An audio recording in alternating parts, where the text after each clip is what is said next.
Hello, friends. Here we are for another study of the book Green Light by the Spirit André Luiz through the mediumship of Francisco Cândido Xavier.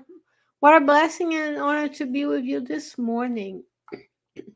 And today is chapter 39. André Luiz is going to bring us some questions, some issues for us to meditate about. Very practical, short, concise, much depth to these teachings today. So we'll talk first about words. He says, you will dominate or you control the words you don't say or you don't utter. However, you have to bear the consequences or you'll be subordinate to the ones you do utter. So he's saying, think before you say things, because you will control those things you don't say to people, to yourself, and to others, but you'll be subordinate to those words we actually say. Remember, when we are speaking, we have a tendency to speak a lot, to overshare, to give opinions, even though people didn't ask us about. He say, you will be subordinate to the words you do speak. So let's be careful. First, let's be honest where we are, what kind of words we're saying, what kind of conversations we're engaging on. And then we are able to triage our thoughts. Not everything that comes to mind needs to be said. Sometimes we can listen very carefully and ask our mentors during the conversation, should I say something? What should I say? And they'll come inspire you. And then you have control over the words you didn't say, and you have the consequence of the words that you do speak towards people. Next sentence he says, quote, strive for a tranquil conscience. Or if you want to say in another way, strive for peace of mind without neglecting your physical appearance. So he's saying, be mindful of how you look. You want to consciously go around the world, about your day in the world, and have an honest way of dressing, a way that honors you, your body, in a way that highlights the blessed existence that we have, but not in a vulgar way, in a way that is too much, but in a way that you can say, you can look back and have the peace of mind, the conscience that is, you don't suffer over the choices. That also means taking care of nutrition, exercise, spiritual nutrition, right? Again, the words we are saying, who are we interacting with, the thoughts we have, who is around us, a whole host of multi-dimensions for us to think about. Quote, regarding food, it is important to remember the Roman phrase, quote, there are people who dig their own graves by their mouth. So here we have, let me just adjust this pronoun here. There are people who dig their own graves by their mouth. So, quote, when we have this blessed physical body that many others are waiting to have, then we honor it, we thank it by having it have nutritious, healthy foods, so that we're not digging our own grave by ingesting substances that we know are unhealthy for us. So a gradual change in the things we ingest mindfully. If you do mindful eating, You see how the teachings of Spiritism are so much in alignment with others. If you go to Thich Nhat Hanh, the Buddhist monk, you talk about mindful eating. When you do mindful eating, that's all you do for 15 minutes is chew your food, feel the texture of the food, the taste of the food, the smell of the food. Naturally eat last. Also, where is my food coming from? What is the treatment of that soil? And if you consume animal products, the treatment of those beings that are being used. So all of that affects us. So we want to be mindful of giving the body the nourishment it needs in the physical and in the spiritual sense. This is a good one. He says, as much as you can, as much as possible, as much as possible, in any obligation you take, you have to do, or task to be fulfilled, arrive at least 10 minutes earlier to that commitment you made. Unquote. How many of us leave our homes? We feel we have so much to do. We fill our calendars with everything. We're unable to say no to certain things, and then we are always exasperated everywhere we go. We're always late. We get to the spiritual center, bringing it to our experience 2 minutes before it starts, so I don't have time to mindfully interact with the mentors. I'm still thinking about the drive, the work, and then I'm there, but I'm not thinking about it, or I'm at work thinking about home. He's saying for any commitment, for any obligation, at least 10 minutes early. We want to think about also being respectful to others who got there early, to the mentors who have stuff to do. They're not just waiting for us to be fashionably late, right? It's about respect for other people's time. Another important thing he says, inaction or idleness paralyzes any faculty. It's the same analogy of the stagnant waters. When water is stagnant, bacteria grows in it, fungi grows in it, that ultimately can render that water unsuitable for health. And when we are idle, we paralyze the faculties. Which faculties? When I'm not learning something new, I can't apply it. When I'm watching a video, for example, every day for 2 hours at night, I'm not doing something else that is more helpful to myself and to humanity.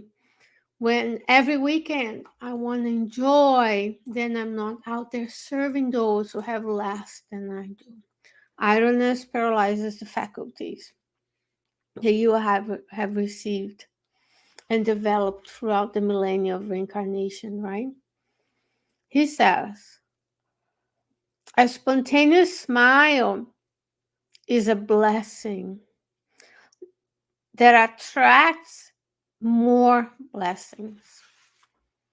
So when you're walking down the streets, now that we are able to walk around in the outdoors without masks, we can smile at people.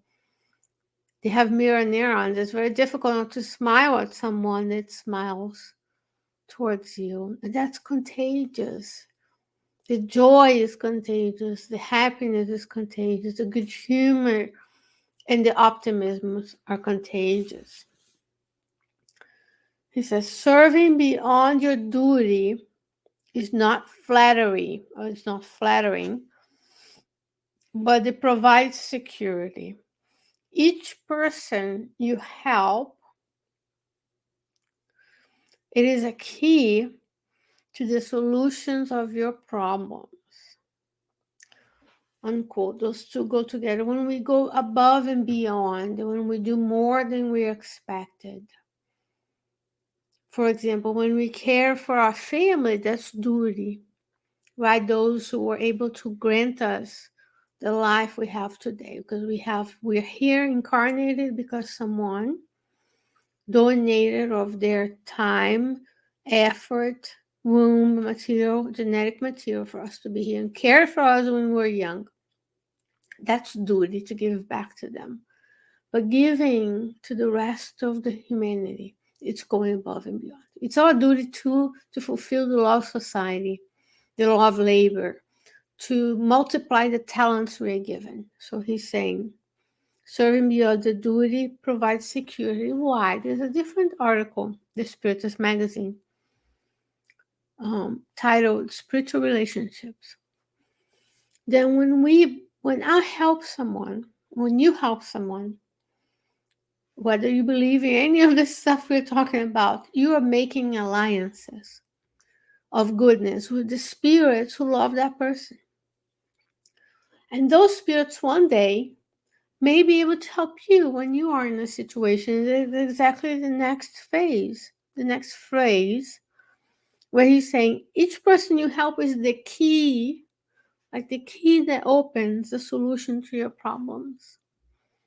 So we learn from one another, we help one another. Not that we are going to do help just because someone can give us, but we just help. We help everyone that comes our way with with the joy of service, because we know also in regular science, not just in spiritism, that service is good for health. Volunteering is good for health. Going above and beyond is good for health. So next time you're at the Spiritist Center, it can start at home, asking your partner, what can I do today to love you more? Picking up an extra set of dishes, not leaving your stuff all over the place, taking out the trash. Those are little actions of loving and kind, because we want to live in an organized place. Then we can expand to the people in our neighborhood. We can stop to give directions. We can pay forward in the drive-through. We can help folks at work find their location. We can help new employees be onboarded. It's just so much that we can do. And then we become that web of help and goodness, co-creating with Christ each and every day in our lives and the life of others. And he says, it's normal to have people who might envy you, but not to make enemies. So as we go about our day and we watch what we say, we control the words. We're caring for our conscience and our appearance in a way that is dignified. We think about what we eat mindfully. What am I feeding my physical body with in terms of food? Salad, for example, but also spiritual nourishment, right? When you go to places, you arrive early on time, you harmonize with the area you're going, you pray for that place, you ask permission from Jesus to allow you to go there. You don't stay idle. You don't go to a place like the Spiritist Center and then you just wait for people to serve you, or the church or work. We are there to say, what can I give to that place? And then we smile at people, we serve, we build those relationships to be the key to each other's problems. It's inevitable that someone may envy us, but he says, don't make enemies. Don't force people into this way of being. But when you go about your day truly living the teachings of the Christ, not just knowing, but feeling and doing it, then people are going to look at you like, what kind of stuff they're ingesting to be that happy? The world is about to end. They might be envious of your peace of mind, but don't make them of enemies. Don't force them. Invite them. Explain. Share. Say, here, watch this video about under a Luiz green light. And we need to do something that the spiritists are missing. Is really this outreach through our actions. How can we serve others? And we are being observed by the beings in the spiritual realm and by the beings in the physical realm. But also we need to be very proud of knowing the teachings of Spiritism so we can apply it. We can explain to people in a way that makes sense. We're going to share the content. We have to like the content because that's the way knowledge is spread in this world. We have to stop being shy. The good is meek and shy. We have to be bold and say, this is the content I want to watch. Uplifting messages that help me grow, and therefore I can grow in my service to others. Isn't that beautiful? He said that for each good action you practice, each good action you practice, it is a light that you shine around your pathway. Isn't it beautiful? You make an action and your path is brighter, more enlightened. Very important, but last but not least, he says, those who speak less listen better. And those who listen better will learn more. So 2 ears, one mouth, 2 eyes, one mouth. We watch, we observe, we discern, we serve, we help, and we move on. Isn't that wonderful? Issues to meditate about. Chapter 39 of the book Green Light. I welcome your presence. God willing, I'll be back with you next week. Thank you so much for being here. Until then, stay well, stay safe, help someone out there. I'll see you soon.